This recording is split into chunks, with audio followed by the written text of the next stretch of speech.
Welcome to the Varahi real estates. మీరు కనుక ఛానల్ని సబ్స్క్రైబ్ చేయనట్లయితే సబ్స్క్రైబ్ చేసుకోండి. అట్లా రియల్ ఎస్టేట్కి సంబంధించినటువంటి మరింత ఇన్ఫర్మేషన్ కోసం ఈ ఛానల్ని ఫాలో అవ్వండి. ఇప్పుడు మనం చూస్తున్నటువంటి ల్యాండ్ లొకేషన్ వచ్చేసి సిద్దిపేట జిల్లా గజ్వేల్ నియోజకవర్గంలోని జబ్బాపూర్ అనేటువంటి విలేజ్ దగ్గరలో ఉన్నటువంటి ల్యాండ్ ఇది. చూడవచ్చు మనం, ఇది సేలింగ్కి ఉన్నటువంటి ల్యాండ్. ఇది టోటల్ ల్యాండ్ వచ్చేసి 2 acres 30 గుంట వరకు మనకు సేలింగ్కి అయితే ఉంది.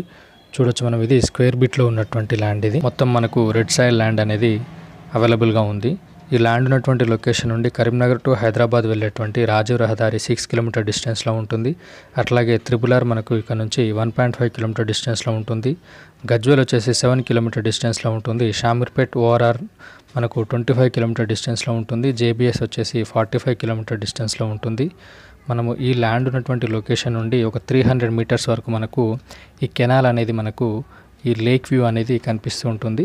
చూడొచ్చు మనం, ఇది లేక్ వ్యూ. ఇది మనకు కొండపాచమ్మ సాగర్ నుంచి వచ్చేటువంటి ప్రధాన కాల్వ ఇది. ఈ కాల్వ మనకు ఎప్పుడు కూడా మనకు వాటర్ అనేది అవైలబుల్గా ఉంటుంది. ఇదే మనకు సేలింగ్ ఉన్నటువంటి ల్యాండ్. ఇది తక్కువలో హైదరాబాద్కి పరిసర ప్రాంతాల్లో ఇన్వెస్ట్ చేయాలనుకున్న వారికి ఇది ఒక మంచి ఆపర్చునిటీగా చెప్పొచ్చు. మీకు కనుక ఈ ల్యాండ్ ఇంట్రెస్ట్ ఉన్నట్లయితే డిస్క్రిప్షన్లో ఇచ్చినటువంటి నెంబర్ని కాంటాక్ట్ అయినట్లయితే ప్రాపర్ డాక్యుమెంట్స్ మరిన్ని వివరాలు తెలియజేయడం జరుగుతుంది. Thank you for watching this video.